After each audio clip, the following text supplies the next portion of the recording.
Olá, estamos de volta. Eu sou a Beatriz Esperandio, sou psicóloga. Eu sou Marcela Fraga, sou neuropediatra. E esse é o Neuropsi, nosso canal de assuntos, sobre saúde mental. Mais uma vez nós estamos aqui para começar esse vídeo. Nós vamos lembrar dessa vez de pedir para vocês se inscreverem no nosso canal, curtir o vídeo se vocês gostarem, E compartilhar o vídeo para que as informações cheguem para mais pessoas e ajudem mais pessoas por aí. Hoje nós temos uma convidada muito especial nesse podcast, doutora Amanda Ballarini, psiquiatra. Nos deu a honra de estar aqui com a gente para a gente bater um papo sobre saúde mental, sobre as nossas experiências no dia a dia, Seja bem-vinda, Amanda. Muito obrigada, meninas. Obrigada pelo convite, Então, estamos aqui falando sobre um tema aí que fica meio na bordinha aí, que é psiquiatria, que é psicologia, que é neuro. Vamos juntar tudo e fazer uma misturança aí. É isso. Amanda, fique muito à vontade. A nossa ideia é fazer um bate-papo bem leve, bem descontraído mesmo, Do nosso dia a dia, É isso.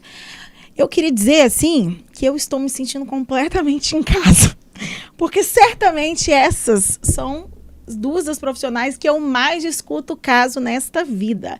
Eu perturbo elas bastante com os casos que a gente tem em comum.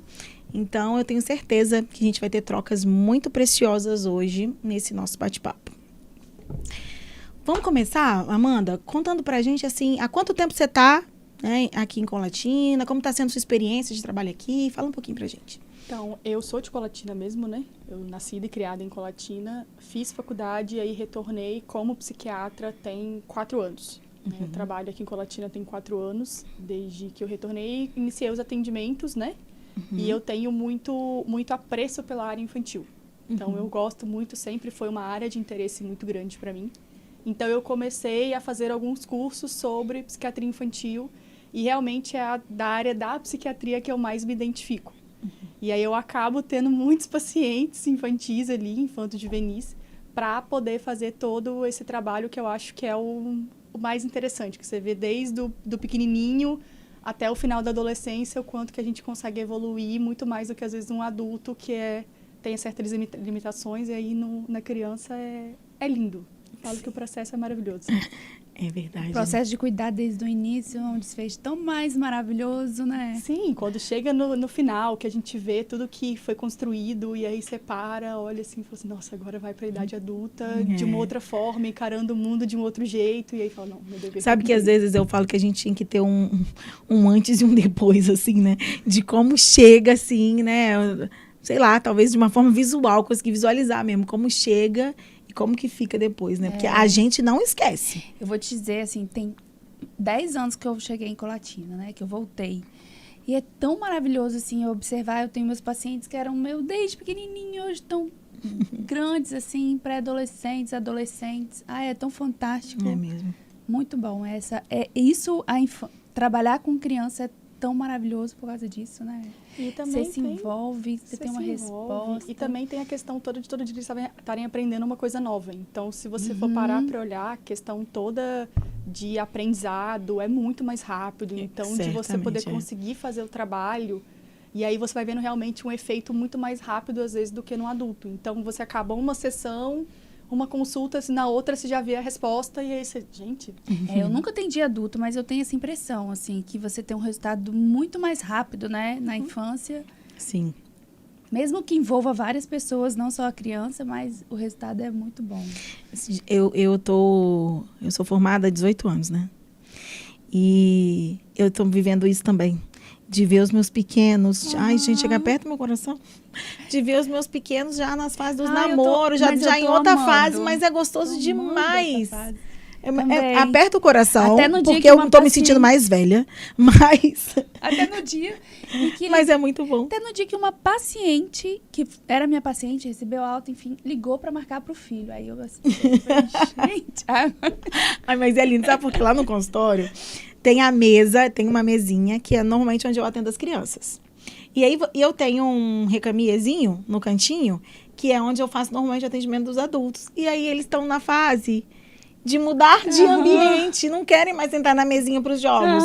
Eles já chegam deitando para falar das crises existenciais da fase da do que adolescência. eles estão É sentindo. muito gostoso, é muito gostoso. Ver todo esse desenvolvimento e aí você vê todo esse aprendizado, você para e olha assim, aquela questão que você falou, do antes e depois. A gente queria tirar uma foto que traduzisse exato. tudo antes de começar e no final pra realmente ver toda essa evolução e a gente também parar e olhar assim, gente. Sim. Você tá há quanto tempo, Marcela? Que eu Seu- que eu 10 iniciei a anos? neuropediatria foi em 2011. Uhum. E que eu voltei para Colatina em 2014. Sim. Como as coisas têm mudado, né, na nossa área, Nossa assim, vocês Senhora. percebem? Muito. Gente, mudou muito. Sabe uma coisa que eu estava comentando outro dia com umas amigas? Sempre existiu muito preconceito e muito estigma, né, quando falavam em buscar acompanhamento psicológico, psiquiátrico, neurológico, que seja, né? Mas hoje em dia, eu percebo uma abertura tão maior desta nova geração, dos pequenos mesmo. Pra vocês terem uma ideia, um exemplo, acho que foi em fevereiro, um pacientinho meu, de 11 anos, me mandou mensagem solicitando consulta. Ai, mentira. Gente, eu tô juro. precisando, Tia Bia, eu estou precisando. Você pode mandar uma mensagem para minha mãe Ai, que para agendar um coisa, horário? que Então, fantástico.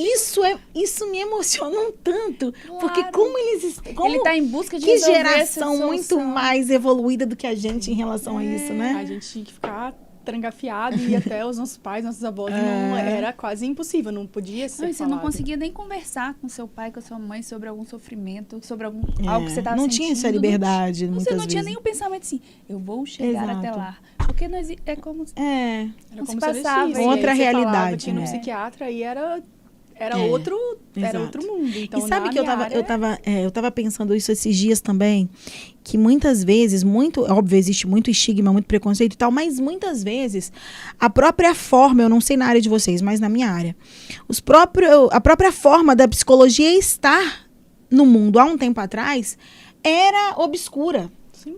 Ela reforçava muitas vezes os preconceitos. Eu lembro que quando eu entrei na faculdade, eu comecei a fazer terapia e a minha psicóloga, que foi uma indicação de uma professora minha, ela falou pra mim assim, quando eu te encontrar na rua, eu não vou te cumprimentar. Sério? Eu juro pra vocês. Então, existia uma coisa que a própria psicologia reforçava dessa coisa, desse preconceito, tinha isso também? desse estigma, a assim. psiquiatria, eu lembro por várias vezes que, quando eu estava na residência, quando eu me formei na residência, eu lembro de várias vezes de eu chegar em algum local, falar assim, não, eu sou médica, psiquiatra, o pessoal olhar assim, mas você não tem cara de doida? Nossa. Sério? Como que você é psiquiatra? Você não tem cara de doida? Eu falei assim, Até gente... hoje em dia, Até hoje em dia, quando eu voltei há 4 anos atrás, quando eu voltei pra Colatina, eu ouvi por vários momentos, assim. Sim. E aí eu parei, assim, olhei, eu falei assim, gente, mas eu sou obrigada a ter um Biotipo. um biotipo para poder ser psiquiatra. Eu falei assim, gente, qual é de ser uma Que mulher... é ter cara de doida ser uma também, né? menina nova, né? De ser uma mulher jovem, escolhendo a psiquiatria por escolha própria, não por nada e por ninguém, mas de ouvir esse tipo de questionamento e aí você tem que parar e... sou psiquiatra. Isso não, acho que eu nunca senti. Acho que Você não. nunca viveu esse... Nunca vivi assim. Quando passa, você é neuropediatra. Nossa, acho que eles ficam... nem para. Mas não, eu acho que não tem essa questão de... Nossa, o neuro não é tão doidinho, não, igual o psiquiatra, né? Não, mas isso daí tem, porque às vezes eles procuram o neuro primeiro. Então, sempre vai no neuro para poder meio que disfarçar Quantas vezes, né? da questão. Exato. Não, eu não preciso de um psiquiatra, mas eu preciso de um neuro. Mas eu acho que muitas vezes também eles não entendem o que é psiquiatria ou neuro. Eles acham que o psiquiatra é para as pessoas que não conseguem raciocinar. Que são extremamente dependentes de outra pessoa, né? Que a gente diz assim, que são situações muito graves. Sim, eles... Né? Agora, o neurologista, eu acho que eles pensam... Nem sei dizer. Deixa eu fazer uma pergunta, então. Vou começar fazendo uma pergunta. A gente tem casos em comum, né? Bastante casos Sim. em comum. E eu tenho muitos casos em comum com a Amanda. Às vezes, tem um caso ou outro em que você fala assim pra mim. Quando eu vou discutir com você, você fala assim pra mim. Bia, esse caso eu acho melhor a gente encaminhar para um, Esse caso pra um vamos psiquiatra. encaminhar. O que faz você avaliar, né? Isso é muito frequente na minha consultória. Assim, a mãe chega, aí eu converso, explico. Não, mas a situação é muito melhor você ser conduzida por um psiquiatra do que por mim. O que é? Desconfundem muito, né? A neurologia, ela cuida de doenças neurológicas, que são várias. Então, as pessoas acham que eu cuido de quê? Autismo, TDAH, porque é realmente os transtornos mais comuns. Mas eu tenho muito paciente com epilepsia, eu tenho muito paciente com paralisia cerebral, eu tenho muito paciente com atraso do desenvolvimento específico, atraso do desenvolvimento da linguagem, transtornos da aprendizagem, né? Então, a gente cuida principalmente das doenças neurológicas e os transtornos do neurodesenvolvimento, né? E aí, às vezes, chega um paciente com um transtorno de ansiedade, um transtorno depressivo, né, um transtorno obsessivo compulsivo, que são muito mais da psiquiatria do que da você neurologia. até poderia... A gente, sim, conduz. Às vezes, eu tenho um paciente com... Por exemplo, eu tenho vários pacientes. Eu tenho alguns pacientes com transtorno espectro autista que têm comorbidades psiquiátricas. E aí faz um tratamento conjunto, porque já acompanha desde pequenininho comigo. Mas tem aqueles que acompanharam desde pequenininho comigo, estão bem, mas agora são conduzidos pelo psiquiatra, porque já tem comorbidades psiquiátricas que comprometem muito mais a criança do que o transtorno no espectro autista em si, né? E é dessa forma que a gente vai conduzindo, mas as pessoas inicialmente, principalmente no interior, mas isso está acabando muito, tendem a procurar o neurologista independente dessa situação, assim. Sim. Então, de ser um quadro depressivo, de ser um quadro ansioso, acha que... Mas muitas vezes, quando eu explico que a condução tem que ser feita pelo psiquiatra, as mães me perguntam, mas qual é a diferença? Porque tem muita gente que também não sabe realmente. Acha assim, que o psiquiatra, com uma situação com comprometimento muito severo.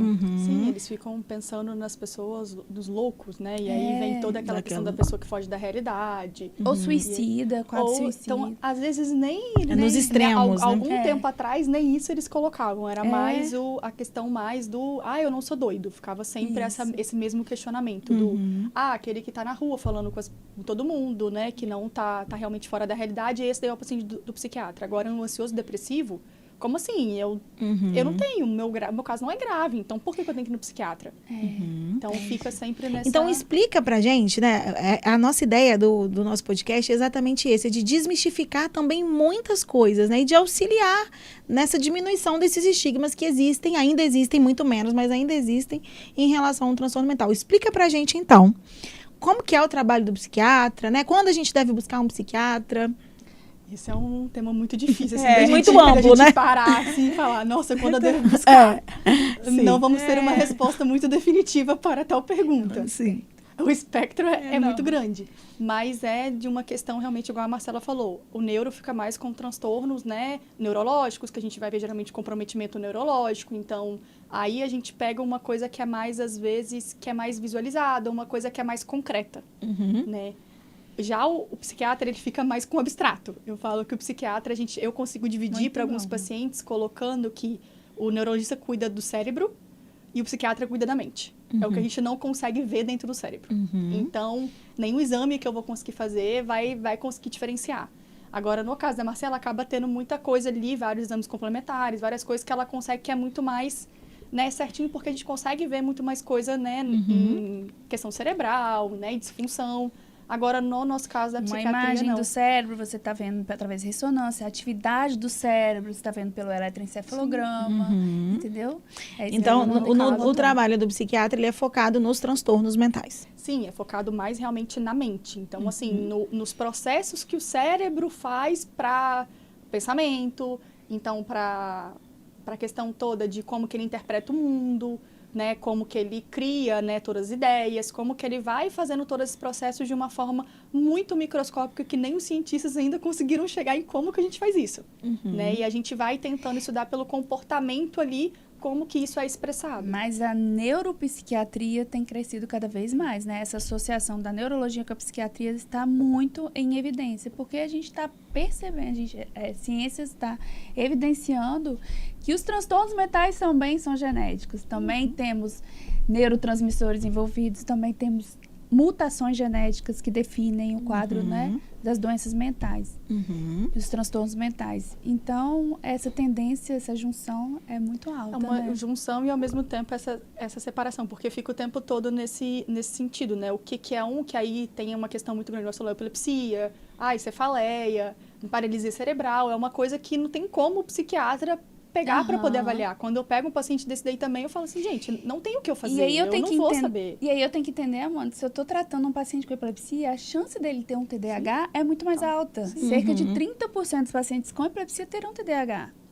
Terão um transtorno da aprendizado. Então, essa associação é comum, muito comum. Sim, a gente tem que ficar o tempo todo. Eu falo que o paciente, né, psiquiátrico, principalmente na infância e adolescência, a gente tem que ficar o tempo todo meio que vigiando, no sentido de uma comorbidade, geralmente alguma coisa neurológica associada. Ou se não é no paciente, é nos pais. É comum, então, um trabalho em conjunto. É, muito comum. Muito comum. É comum da gente, porque a gente não consegue pegar tudo, eu falo. A gente tem um limite ali até do que a gente... Afinidade, de uma questão de conhecimento, porque chega um ponto que a gente realmente não teve tanta experiência e aí é melhor encaminhar para um colega que vai ter muito mais experiência nessa parte do que a gente ficar dando murro em ponta de faca e realmente não fazer nada e não ajudar o paciente. Sim. E, Amanda, então você trabalha muito, né, com a infância.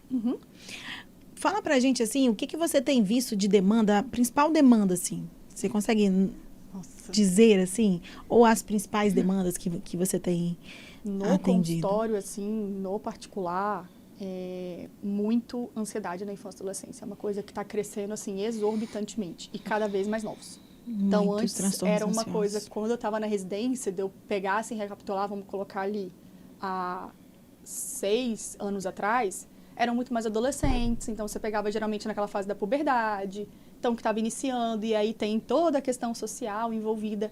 E agora não, está cada vez diminuindo, então 3, 4, 5 anos, aí você começa a ver, gente, mas... E todo mundo em volta fica falando, mas como que ele pode ter ansiedade? É muito pequeno, nem sabe o que está acontecendo. E a gente está começando a ver muito mais esses casos, e não chega no mesmo grau da ansiedade, mas a depressão também está vindo bem mais nessas crianças menores. Então, a gente está vendo, são os 2 principais, e depois TDAH, autismo, TDAH mais, autismo um pouquinho menos também, em alguns pacientes, mas são geralmente os que a gente mais vê ali em consultório, seriam esses diagnósticos. Transtorno ansioso é geral, assim, né? Os índices são alarmantes mesmo. Mas eu não consigo também saber, mas é evidente, assim, eu acho que a gente que está há muito tempo no consultório, assim, né, Bia, mas...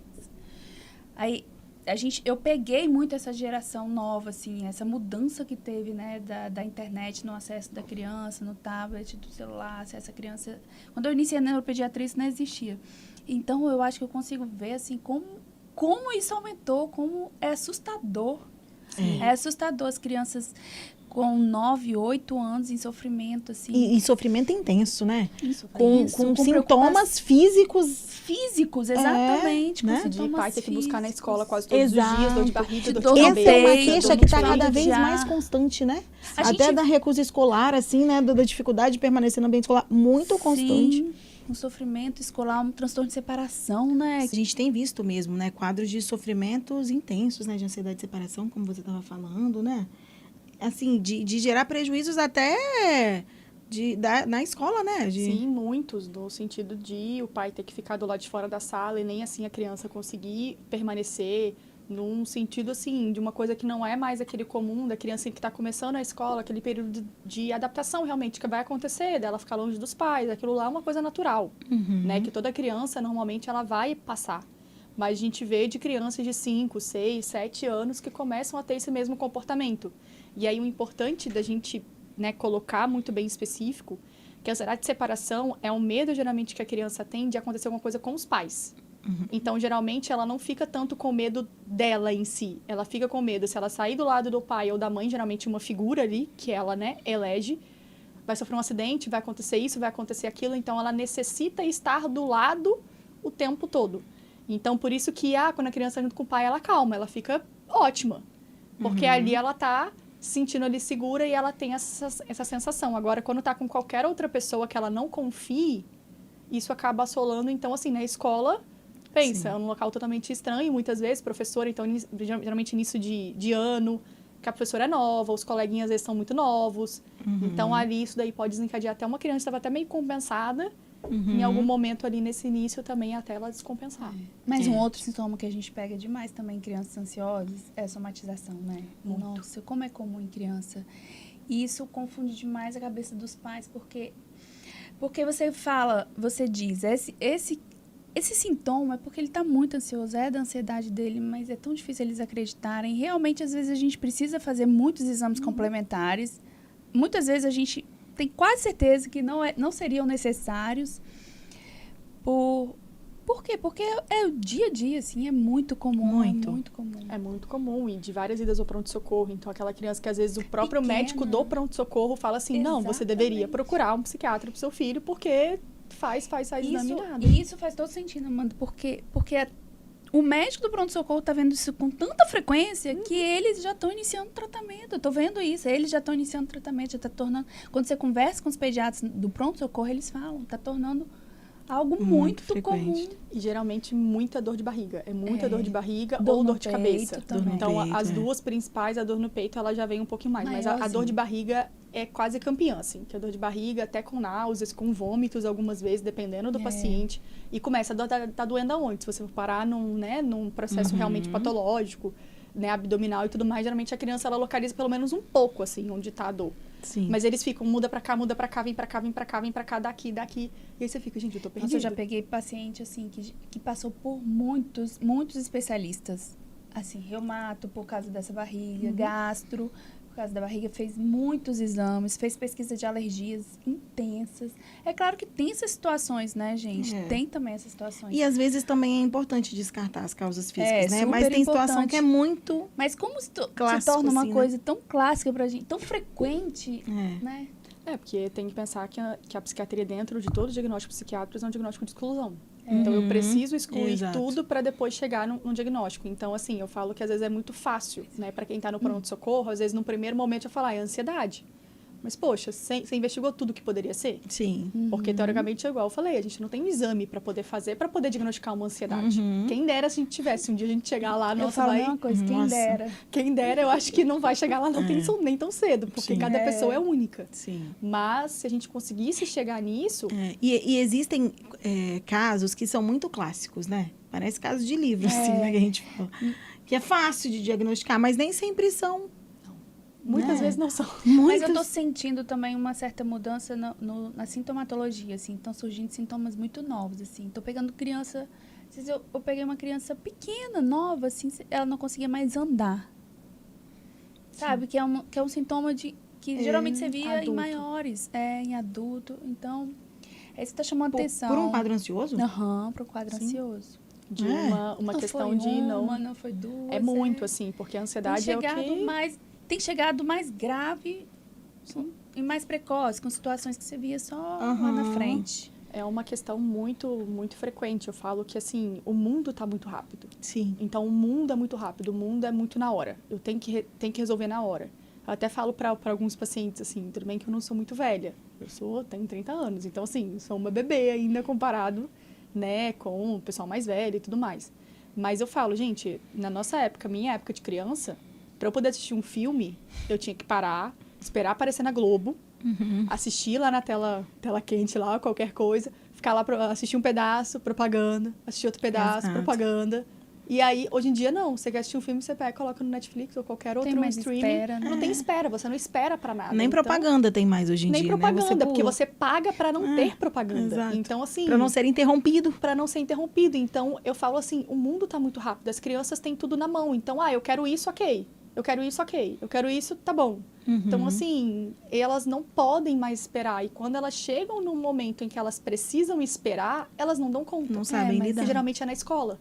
Que elas necessitam de regras no sentido de você vai esperar a sua vez, aqui agora é a vez do coleguinha, vamos seguir uma fila. E aí, isso nesse é momento, muito é quando verdade. geralmente começa a aparecer mais. Pelo menos o que eu pego mais é muito os casos quando estão entrando na escola ou estão pouco tempo na escola, que está Sim, vindo quando da tem casa uma dos pais. exigência maior de atividades, quando tem uma exigência maior de estudo, de provas. Uma mudança na rotina. Sim, porque aí tem uma diferença enorme ali. Então, para uma criança que não precisava fazer, não precisava fazer nada, mas realmente não tinha muita frustração. Sim. Para de uma hora para outra ela ter que fazer prova, né? Então, a escola inteira, vamos colocar, até o 2º ano ali, eles não têm provas. Aí no 3º ano, quando começa as provas, rui tudo, aí cai tudo. Sim. E aí tem toda aquela pressão de ter que fazer uma prova. Então, como que a gente trabalha isso antes com essas crianças para elas realmente conseguirem chegar lá no 3º ano e conseguirem fazer uma prova calmos? Sim. Sem ter a o gente falou desespero. isso aqui, né, no podcast, que assim, não tem treinamento de frustração nem quando elas têm 2 anos, assim. Não. Elas choram e recebem o celular. Exato. Não existe espera e nem frustração. Exato. Isso que tá o desespero, assim, A né? gente tá Eu criando acho- essa geração, sem limiar nenhuma frustração. E aí eles acabam... E o quanto isso é importante, né? A gente precisa muito frisar isso, né? Eu sempre falo que a gente parece repetitivo, porque a gente fala as mesmas coisas todos os dias. Mas uma amiga minha falou isso hoje até pra mim. Bia, é óbvio pra você que repete isso o tempo inteiro, né? Mas as pessoas precisam ouvir. É importante que a gente repita, né? A gente repita o tempo importante. todo, É. porque senão não dá E contorno. quando a gente fala assim, as crianças precisam ser treinadas, não é um treino nada, Militar. né? Não é nada demais. É a vivência do dia a dia, né? Que precisa ser vivida com os desafios naturais do dia a dia. A gente não vai implementar novos desafios, não. São os desafios, né, que acontecem naturalmente no dia a dia, que a gente precisa permitir que as crianças vivenciem. E elas estão pulando etapas, né? Estão pulando etapas. Hoje elas chegam aos 10 com assuntos que na nossa época chegavam aos Sim. 16. Sim.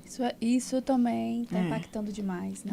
É uma precocidade muito grande e exigindo, né? O mundo todo exige. Aí entra na rede social. Então, você vê crianças ali de 5 anos que ficam vendo o TikTok ali, que ficam gravando vídeos de dançando. Aí você para assim e pensa, gente, mas como, né? De maquiagem e tudo mais. Crianças de 6, 7, 8 anos, toda maquiada, parecendo uma skincare, adulta. até que todo mundo Fazendo falou skincare, recente. aquela recente que, Aham. né? Os Uhum. baby, nem lembro lá das baby cares, um negócio assim que eles colocaram lá, de usando produtos de adulto. E aí você para e pensa, gente, como é que você... Cadê aquela maletinha de maquiagem da... Que era tudo mentirinha, que era assim, tudo que era mentirinha, só... que era só colocar e você passava a mão, Moranguinho. saía. O moranguinho. Era E aquela maletinha que vinha sombra rosa, muito rosa, muito azul, muito verde. É. Ia pra escola com aquele... Hoje em dia, se uma criança dessa daí for pra escola com essa sombra, vai ser abominada. Exatamente, Né? Exato, é. Antigamente a gente colocava e só ia feliz da vida, todo mundo, né? É, precisamos muito estar atentos, né? A esses estímulos, né, tão precoces que a gente tem oferecido aos pequenos, né? Isso tem sido, né, muito É, e eu um dos ouço fatores, muito- né, adoecedores. E eu ouço muito em consultório, sei vocês, das mães dizerem assim, mas se eu não ofertar, ele vai ficar para trás. Tipo assim, o celular tá ajudando ele a perceber os amigos falarem sobre aquele assunto. Como que ele vai conversar sobre esse assunto? Tem essa linha muito tênue, né? Do que eu tenho que permitir, né? Do que os pais... E o que também não tem que permitir. Então, assim, não é uma questão de você recusar totalmente as telas e rede social e tudo mais. Também ele tem que estar inserido, né? Em algum meio social. Mas também não é pra você liberar. Depende da idade, né? Marcela até falou sobre isso, né, no nosso primeiro podcast. Você falou sobre isso, de como que você fez com as suas filhas e de que agora elas solicitaram super e você entendo. conseguiu encontrar um meio termo ali, falei né? disso. Porque as amiguinhos, quando começaram a falar muito de Roblox, né? Que é um jogo que As eles filhas da amam. Marcela não têm acesso a celular. celular. Sim. E aí, enfim, elas... Poxa, mãe, todo mundo conversa, deixa a gente jogar. Elas vieram conversar isso comigo. Só a gente não. Aí eu falo, filha, você tem que entender que muitas mães não estudam e não são da área que a sua mãe é. Então, eu consigo ver quando isso daí traz o prejuízo, porque vem pra mim. E eu sempre conversei e elas sabem disso. Sempre expliquei a situação. Mas elas insistiam muito. Elas insistiam que elas estavam... Só elas não sabiam do assunto. E isso acontece várias vezes. Não foi só no jogo, acontece sempre. Às vezes a minha maior traz um assunto que alguns colegas falaram sobre... Tá todo mundo falando sobre aquele assunto e ela fala... Gente, o que é isso? E todo mundo já ri dela. Como você não sabe disso? Já me contou isso várias vezes. Mas hoje ela entende, assim. E ela nem questiona e nem me pede mais, porque eu sempre expliquei. E aí eu falei, então vamos fazer o seguinte... Acesso ao celular vocês não vão ter, assim. Então, a gente pode criar uma alternativa. A gente pode jogar no videogame. O mesmo jogo, porque tem no videogame. Só que no videogame, vocês vão ter horário e vai ser só em casa. Não vai ser no bar, não vai ser no restaurante, não vai ser no parquinho porque eu cansei de pular. Entendeu? E aí, tudo bem. Foi esse combinado, 1 hora cada uma, tal dia da semana, pronto. Sim, Resolvido porque o problema. E aí a gente entra naquela insistência. Elas me pedem para ver outro momento. Não me pedem. Não, porque essa foi a condição desde o início. E aí, quando elas começam a me pedir, deixa mais meia hora, a gente fala, e o combinado? É fácil, não é fácil? Não é fácil. Pingo, é isso que eu falo, não é nem um pingo, é muito mais fácil deixar. Mas, como eu trabalho com isso, né? Imagina, eu entendo que muitas pessoas não conseguem entender o que a gente está falando aqui, Bia.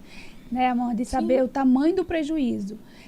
Mas talvez a gente tenha um viés aí por trás, porque a gente só vê quando dá errado. Sim. Mas tem vários que fazem e não deram errado. E aí? Aí as pessoas falam, nossa, mas tem tanta gente fazendo e não dá errado, mas quando dá dá um muito sofrimento, é tão perturbador. Uma coisa é porque a gente pega um extremo do dar errado. Exatamente. A gente pega o extremo, mas não é que não dá errado. Exatamente. Não adianta falar que não tem aceleração, que não tem aumento Não da adianta. agitação. Não A adianta. gente- A gente fica. A gente fica Se eu acelerado. ficar com meu celular sem bateria, gente, é tipo uma abstinência. Exatamente. Como que eu vou resolver o quê?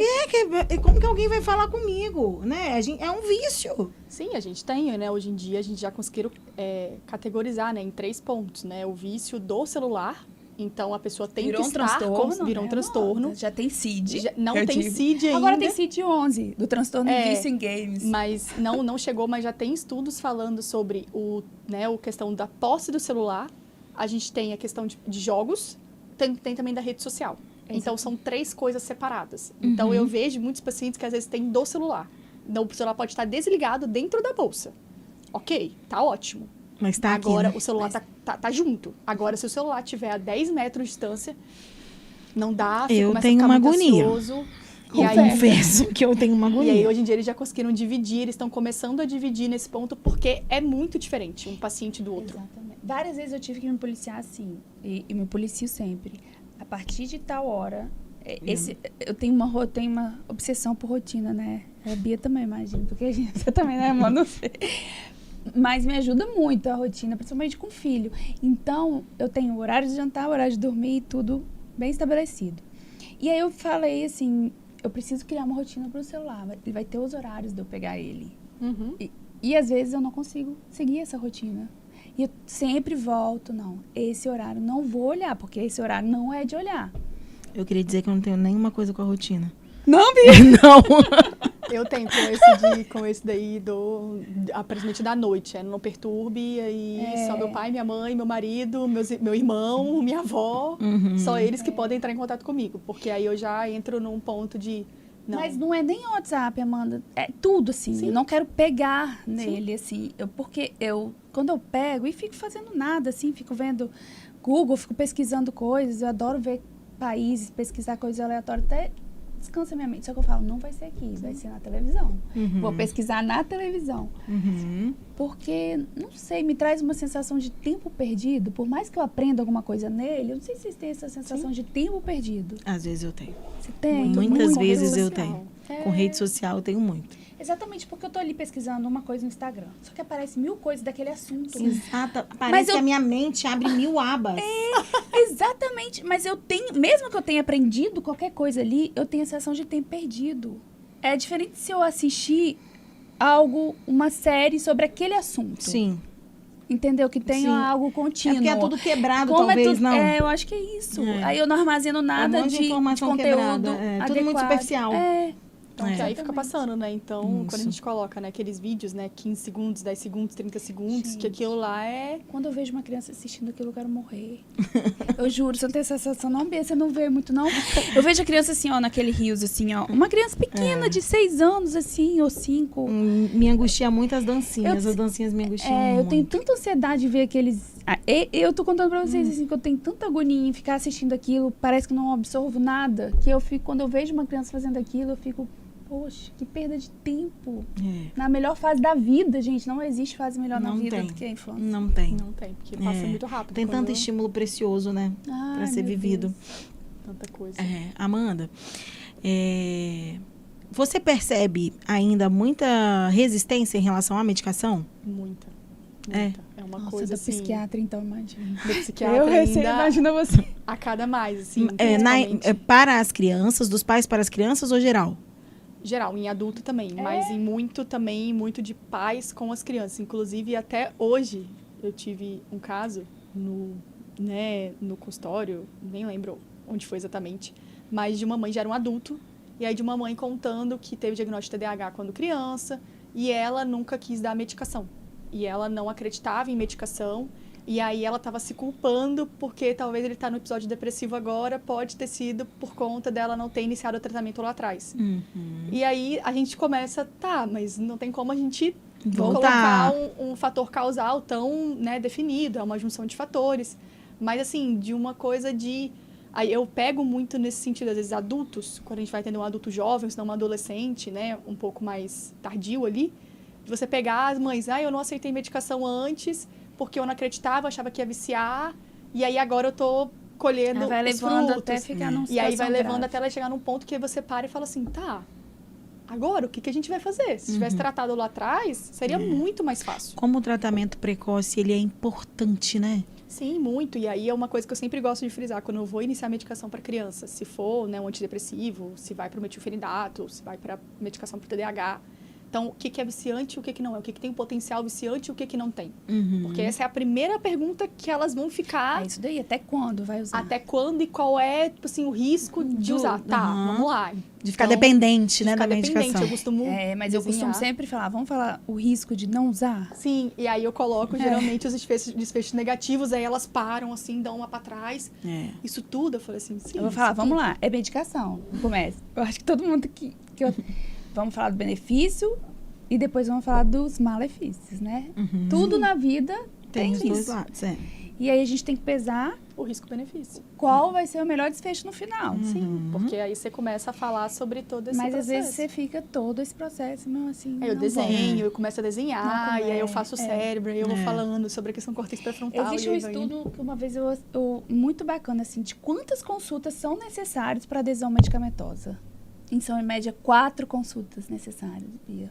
Para você aderir mesmo, fazer um segmento com a medicação. Porque às vezes você adere ali o primeiro mês e para. Sim. A adesão é necessária no mínimo 4 consultas. Sim, é muito difícil. Na criança, quando a mãe tem esse conhecimento, geralmente é o pai que é mais resistente à medicação. Geralmente as mães, elas são mais aderentes, porque elas conseguem observar mais esse sofrimento, elas prestam mais atenção. E elas conseguem, quando você explica esse detalhe, igual a Rô, você vai explicando os detalhes que ela contou, que a mãe percebe mais que o pai. Sim. Porque convive geralmente igual mais quando tempo. a gente pede o teste, realmente diz, né, porque vai fazer o pai e a mãe, e eu falo, gente, o pai sempre vai ter um distornamento muito, assim, da mãe, porque a mãe vai vir um padrão e o pai geralmente vai vir num padrão um pouco diferente. E a gente já espera, eu falo, já espero que possa ter muita diferença ali, porque realmente... é da origem neurobiológica dos homens. É o tempo também, né, de convívio com a Sim, criança. é o tempo de convívio. E até de questão de prestar atenção mesmo. Às vezes as mulheres têm um olhar diferente, né? Tem essa questão toda de um olhar de prestar mais atenção em detalhes muito pequenos. Os homens já têm um pouco dessa dificuldade nesse detalhismo ali muito menor ali do comportamento. Então ali, às vezes eu falo, traz o pai. Na próxima consulta, vem junto com o pai, que a gente senta e a gente explica o porquê da medicação. Então, eu geralmente peço para fazer o snap juntos, por conta disso. Porque eu gosto que eles debatem um com o outro e chegam à conclusão do comportamento. Chegar num acordo, né? Eu debato depois. Eu mando eles fazerem separados e aí depois eu pego para poder debater com eles, para poder ver qual foi a o que um distou do outro, por que um percebe desse jeito, o outro percebe de outro jeito. Sim. Para realmente os dois irem chegando a... E aí o pai começa a perceber. O SNAP, gente, é uma escala que é utilizada para rastreio, né, de sintomas ali de TDAH e até de TOD, né? No finalzinho tem a partezinha, né, de tem a parte de TOD. impulsividade, né, lá no final que Sim. Eu quero fazer uma pergunta específica sobre uma medicação. Aproveitar que vocês duas estão aqui. Chegou uma medicação nova, né, no Brasil, muito utilizada, está sendo, né, muito falada, né, como muito promissora para pacientes com TDAH, acho que é só para eles, específico para TDAH, que é a atomoxetina. Atomoxetina. Quero saber o que vocês estão achando dela, vocês já estão fazendo uso dela? A Bia já está apaixonada. Eu já estou, porque eu já tenho um paciente que já está tendo resultados maravilhosos. E eu quero muito saber o que vocês estão achando. Então, não é nova. Vamos lá. Aqui no Brasil é não. Mas ela não é nova, né? Porque quando a gente fala medicação nova... Nova aqui. Okay. É uma medicação, que o Brasil está lutando a ferro e fogo, os médicos brasileiros, para ela chegar. tem há mais de 20 anos sendo usado nos Estados Unidos. Já é primeira escolha, né, junto com os psicoestimulantes no Japão. Né? Aqui não, a gente segue muitos guidelines americanos e europeus. E ainda é segunda linha de tratamento. Mas o que ela é mais fantástica é que ela ajuda a gente a usar nos pacientes que têm contraindicação aos psicoestimulantes. Isso que é fantástico. Né? Quando você tem um paciente com tique, que é esse caso da Bia, ficou maravilhoso, porque ele tinha TDAH, ele tem TDAH e ele tem um tique. Muito importante, né? Uma síndrome de Tourette, exatamente. E aí ajudou ele por demais, porque a gente só conseguia ajudar os tiques, não conseguia ajudar o TDAH. Sim. E aí é fantástico nessa situação, né? Mas vocês têm ele é liberado a partir dos 6 anos. Muito uso dessa medicação? Já percebem mais resultados? Muito uso, porque eu tenho tanto paciente com comorbidade de autismo e TDAH, tem comorbidade, que são autistas, que tem a comorbidade de TDAH, a gente tem muita dificuldade de usar psicoestimulantes neles, porque muito deles pioram de forma muito grave a ansiedade, um comportamento, né, agressivo mesmo. Então, o Atenta é muito promissor nessa área, muito promissor, né? A gente já tem muita evidência disso. E uma coisa que é fantástica, né, Amanda, é a acessibilidade, porque o custo é fantástico em comparação aos neuropsicoestimulantes, entendeu? Principalmente os de longa, né, porque essa vantagem do Atenta, ele é feito contínuo. E os psicoestimulantes de longa ação, que duram um dia inteiro, tem um custo muito elevado aqui no Brasil ainda. Você também tem feito muito uso, Amanda? Tenho, a gente tá cada vez mais, a gente tá pegando mão, a gente vai indo, vai entendendo um pouquinho mais como cada paciente também vai responder até a medicação, mas é fenomenal essa questão do preço, tipo assim, dos pais chegarem, nossa, mas eu fui na farmácia, fui preparado para poder, tipo assim, pagar um preço. Ele tá no Brasil há quanto tempo já? Chegou em dezembro. Mas ainda, agora que tá mais fácil de encontrar. Agora que tá conseguindo encontrar, porque em janeiro eu comecei a prescrever, não tinha pacientes que eu até tentei em janeiro, não consegui, fevereiro eu também tentei. Então vocês já passaram a medicação e já tiveram retorno do paciente, eles já voltaram para as consultas? Então, vocês já viram essa evolução? Já, mas a gente não conseguindo chegar em doses mais altas, porque como ele demora muito para poder fazer efeito, a gente tem que esperar. Então, assim, tem pacientes que às vezes eu demora para fazer efeito tipo Mas vamos lembrar, assim, Bia, ainda, né, a gente não está dizendo aqui que ele é melhor que o psicoestimulante, de jeito nenhum. A gente está dizendo que ele é segunda linha nos guidelines que a gente segue. Assim, e que tem tido... Mas o que acontece era que muitos pacientes a gente não consegue usar psicoestimulantes pelos efeitos colaterais, pelas comorbidades, das patologias, dos transtornos. Então, nessas crianças está sendo muito maravilhoso. Quando você falou que ele demora o efeito, demora... 15 dias ou mais, igual porque o psicoestimulante é mais rápido. O psicoestimulante é no dia, né? Você tomou, fez efeito. Então, às vezes, alguns pais têm essa... E a titulação de dose fica muito mais lenta. Fica muito mais lenta, até por conta pra gente poder realmente, igual, né, a gente tinha comentado, na questão de quanto menos dosagem, melhor. Então, a gente não vai chegar já indo na dosagem máxima. Então, a gente tem que... começa bem pouco pra saber se aquela... teve resposta. Se não tiver, a gente vai aumentar. Vai aumentar. Então, isso demora um tempo muito grande. Demora um tempo e até para cada paciente. Igual eu vejo muito, tanto na ansiedade quanto em outros transtornos, às vezes crianças respondendo a subdose de medicação. Então, às vezes, a gente nem precisa chegar na dose que o guideline coloca pra gente. Então, eu falo, gente, a minha prática com criança pequena é de fazer subdose, teoricamente, que não é nem... entre aspas, ele recomendado, mas assim, já tem um efeito. E aí, para que eu vou aumentar? Eu tenho que pensar em toda a questão de desenvolvimento cerebral, porque mesmo que não tenha que o efeito benéfico da medicação vai ser melhor do que o efeito colateral, mas se eu der menos medicação, é melhor para aquele desenvolvimento. Então, a gente vai tentando sempre, eu falo, a gente mexe com questão infantil, a gente vai indo... Quase que o pessoal até meio que ri. Nossa, vocês vão dando medicação muito pequenininha. Imagina da gente, da neuro, então. Se o psiquiatra ri, que dose é essa? Eu falo, calma, gente. É uma escadinha. É uma escadinha que a gente vai seguindo ali, gotinhas. Eu falo assim, aumenta uma gotinha a cada 3, 4 dias. O pessoal, nossa, mas só uma gota. Sim. Eu falo assim, só uma gota, gente, calma. Sim. É uma criancinha. Que bom, né? Que bom que a gente tem essa medicação aí, então, né? Que pode auxiliar muito nesses casos, né? Muito. Um outro questionamento, Amanda. O que você percebe, assim, dos seus maiores desafios na prática? Nossa, são muitos. Se a gente for descrever todos os nossos desafios, a gente vai ficar aqui são muitos. Algum tempo. né? Mas eu acho que o primeiro que a gente já falou é a questão dos pais, então do aceitar o diagnóstico, de aceitar o tratamento, geralmente aí é um ponto que a gente não abordou, de como a escola é importante nisso, porque às vezes é a escola que sinaliza, às vezes para aqueles pais, o que aquele aluno está precisando, o que aquele paciente está precisando, então a importância desses professores, coordenadores, supervisores, todos, né, conhecerem, pelo menos terem uma noção do sofrimento daquela criança. Então, essa é a primeira coisa dos pais.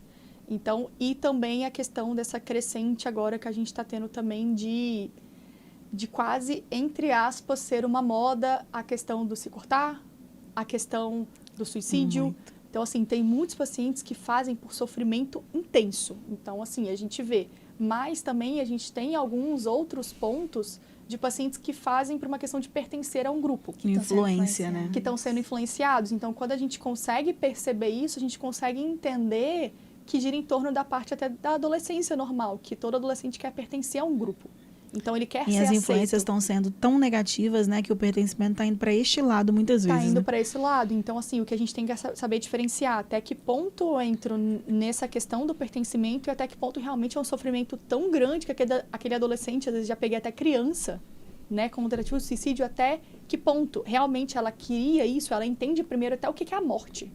Então, a gente fala, tem criança que eu já peguei que as mães falaram que era tentativa de suicídio, que eu falo, gente, a criança não entende nem o que é morte. Uhum. Ela não tem essa noção ainda. Então, quando a gente vai pesquisar, eu já tive alguns pacientes de que a mãe, às vezes, fazia uso de medicação quando estava nervosa. A criança ficou nervosa, ela foi lá e pegou o remédio e tomou. Uhum. E aí, a mãe vem toda desesperada falando que teve uma tentativa de suicídio. Quando você conversa e para com a criança, ela fala, não, a minha mãe toma quando ela está nervosa. Uhum. E aí, eu tomei, porque eu estava nervosa. Então, é uma repetição de comportamento. É coisa que eu sempre falo, a criança nunca vai aprender nada sozinha. Ela não vai tirar, muitas vezes, do fundo. Ela vai ver em algum lugar, ou em casa, ou na escola, em algum local, e ela vai reproduzir aquele comportamento. Isso então, é o básico, né? A imitação do nosso trabalho em relação ao comportamento, né? E isso é muito importante a gente frisar. O comportamento, ele não é um evento que acontece ao acaso. Ele não vem do nada. Não é do nada que a gente se comporta, Ele né? tem um antecedente, ele tem uma consequência para tudo. Nossa, do nada ele ficou nervoso. Não foi. E aí você trouxe um assunto da escola que eu acho fantástico, amor. Toda vez que eu recebo uma criança encaminhada da escola, é como se criasse um alerta, assim. Por quê? Não é que é mais a favor de um diagnóstico de um transtorno, mas algum problema tem. Uhum. Sim, pode não ser nenhum transtorno, mas aquela criança está em sofrimento. Uhum. Então, assim, a escola chamou, gente, tem que identificar, tem que saber o que está acontecendo. Não é saudável a escola chamar. Não existe. E eles têm uma... Eles estão todo dia com a criança. E eles têm muita base de comparação. Isso. E eu nunca vou chegar assim, numa consulta, receber um relatório de uma professora que está ali todo dia com a criança, dizendo que essa criança está com essas dificuldades nesses comportamentos e dizer em 1 hora de consulta, não, seu filho não tem nada. Sim, é muito... Não dá, entendeu, gente? Se a escola chamou, se a escola pontuou, talvez, não quero dizer que tenha um transtorno, mas tem um sofrimento. Sim, tem ali. Precisa de uma análise, né? Se for pensar para olhar, agora as crianças estão no período integral, elas passam mais tempo na escola do que até com os pais. Exatamente. Então, assim, quando era meio período, quando você pensar em meio período de uma mãe que às vezes fica em casa, né, que dona de casa, que cuida dos filhos, ok, ela passa mais tempo. Agora, no período integral, como a gente está vendo muitas crianças agora vendo, a professora, a coordenadora é quem vê, quem passa a maior parte do tempo com essa criança. Então, se eles viram alguma coisa, e até como sinal de alerta também para a escola ficar mais atenta. Sim. Então, assim, para a escola poder começar a não fazer uma busca ativa, não quero que a escola vá lá e comece a analisar todas as crianças, mas de realmente ter essa sensibilidade de E isso ver... aumentou muito, né, a sensibilidade das professoras. Assim. Muito. Eu acho que está praticamente na formação delas. Elas estão formando com essa consciência, assim, dos transtornos, das dificuldades emocionais na infância. E dos médicos, eu também percebo isso, de os médicos de uma maneira em geral, assim. Dos pediatras. Dos Sim, pediatras demais. muito atentos. Muito né? atentos. Pelo menos aqui na nossa cidade. Isso eu não posso, né, deixar de pontuar. Aqui na nossa cidade, os médicos dos plantões também, é isso que eu falo, a gente teve uma mudança muito grande na visão de transtorno mental. De transtornos mentais. Sim, muito eu acho que grande. veio muito durante a pandemia. Eu acho que a pandemia foi uma lupa, assim, para o transtorno mental. Porque acaba que, primeiro, que as crianças ficaram em casa com os pais. Então, os pais puderam até olhar para essas crianças de uma forma diferente. Segundo, ela não tinha convívio com ninguém. Então, ela tinha convívio com o pai, com a mãe, com o vô, com a avó, às vezes, quando tinha. Então, assim, você acaba colocando essa criança até uma questão mais ansiosa. Ela não poder sair, ela não poder brincar, ela não poder fazer nada. E aí a gente vai repetindo comportamentos adultos, repetindo que o também comportamento dos adultos, de falas mais adultas, e aí você começa... Gente, a população inteira adoeceu na pandemia. Quem não podia sair, quem podia sair para poder trabalhar, também era um sofrimento. Porque se você sair, você tinha risco de não voltar. Então, tinha aqueles mas dois... a gente tinha uma vantagem maior, eu acho, que a saúde teve a nossa área, né? Sim, porque não, a gente não parou. Isso foi muito bom para nossa saúde mental, assim. Sim. Eu fico imaginando quem realmente parou completo, assim. Como é que foi a questão de você ver, assim, no hospital, até no sentido de pacientes irem procurar, até na questão de consultório, que não está aguentando mais muitos adultos no questão. Se eu fico em casa, eu não vou sustentar minha família. Se eu sair de casa, eu tenho risco de pegar a doença e passar para minha família. Então, ficava no constante ali, looping da impotência ali que foi criando nesses lares. Então, assim, acaba que isso a criança também viu. Então, dos pais, como é que foi o comportamento dos pais durante a pandemia? Se eles, eram irresponsáveis em algum momento, e aí a criança vai repetir aquele comportamento também. Então, assim, como é que foi todo esse processo que foi desenvolvido e pra gente foi uma lupa muito grande para as pessoas prestarem atenção. Sim, então, buscarem mais. Buscarem mais. Elas viram que realmente aquilo importa. Elas viram que realmente aquilo gera um sofrimento. Eu acho que todo mundo, pelo menos em parte, experimentou na pele o que é um pequeno ponto do ansioso, assim. Verdade. O que o ansioso sente, pelo menos um pouquinho, assim. Acho que todas as pessoas experimentaram daquele medo, daquela preocupação. Eu acho claro que o ansioso experimentou em doses... Nossa, o ansioso foi em doses cavalares, mas pessoas que não têm ansiedade, elas tiveram essa sensibilidade de começar a parar. Nossa, aquele meu amigo que é ansioso. E mudou muito, né? Mudou muito a visão. A gente tem percebido e realmente... óbvio que a gente tem muito para evoluir, mas realmente a visão mudou muito e isso é muito positivo. Né? A gente tem visto uma busca, uma procura, né? Muito, infinitamente maior do que era. Né? Mais precoce, né? O que é muito importante. Porque a gente sabe o quanto que isso também auxilia no prognóstico, né? Quanto mais cedo a gente busca o acompanhamento melhor. Realmente é uma mudança muito significativa. E esses profissionais, tanto da escola, né? Quanto os médicos também, que fazem a primeira linha ali de atendimento, estarem atentos, isso é fantástico, assim. Eu falo, né, que eu ainda tô, inclusive, tenho até que pontuar esse ponto. A Marcela foi minha professora na faculdade. Então, tenho esse ponto. Marcela, na época, ela ainda estava na faculdade quando eu entrei. E agora eu continuo na faculdade na questão de aula. E eu sempre friso para os alunos nesse sentido. Vocês podem ser qualquer especialidade. Vocês podem fazer cirurgia, ortopedia, qualquer coisa. Vocês vão se deparar com um paciente psiquiátrico. Em qualquer momento. Então, vocês têm que ter a sensibilidade atualmente de conseguir entender, de ouvir e de, às vezes, até iniciar tratamento. Porque, às vezes, o paciente não é tão grave. Sim. Ele pode ficar, às vezes, com um caso leve. Pode ser o clínico, pode ser o cardiologista, independente. Então, assim, vocês vão ter que ter essa sensibilidade. Não a colocar 30 anos atrás em que isso era tratado como uma coisa horrenda. E, tipo assim, era até crítica. Era muito crítico quem tinha esses sintomas. Então, muito, assim, tipo, da frescura, né? E eu já peguei uma colega minha pediatra e falou, Marcelo, eu atendi uma criança que ela estava num sofrimento tão grande de ansiedade que eu já comecei a medicação. Já peguei uma outra amiga, ginecologista, que me ligou. Marcelo, eu tô aqui atendendo uma criança, mas ela tá dessa forma. Era uma dor vaginal, na região vaginal, uma pré-adolescente. Não tem nada, já investiguei, mas... eu preciso começar, ela tá sofrendo, começa isso, faz isso e encaminha, entendeu? Sim. Não tinha isso, não tinha. Não tinha isso. Antes era tudo frescura, pronto, acabou, você tem que... É falta de Deus, né? Quando é na família, geralmente é falta de Deus, tem que rezar. No próprio médico, é falta de vergonha na cara, você tem que trabalhar mais, você tem que fazer isso, você tem que estudar mais. Então, agora a gente está tentando criar essa cultura até nos médicos que estão vindo nesse sentido, de serem mais humanos, de conseguirem entender que o sofrimento alheio, né, vale muito em qualquer especialidade. Ele pode piorar todos os sintomas decorrentes da ansiedade. E isso tem tudo a ver com saúde, é a saúde também, né? É o cuidado que a pessoa precisa. Como é importante essa nossa conversa, assim, muito, gente, né? Como muito isso é importante. Elas ocorrem muito em cafeterias, né? Mas agora a gente está crescendo muito.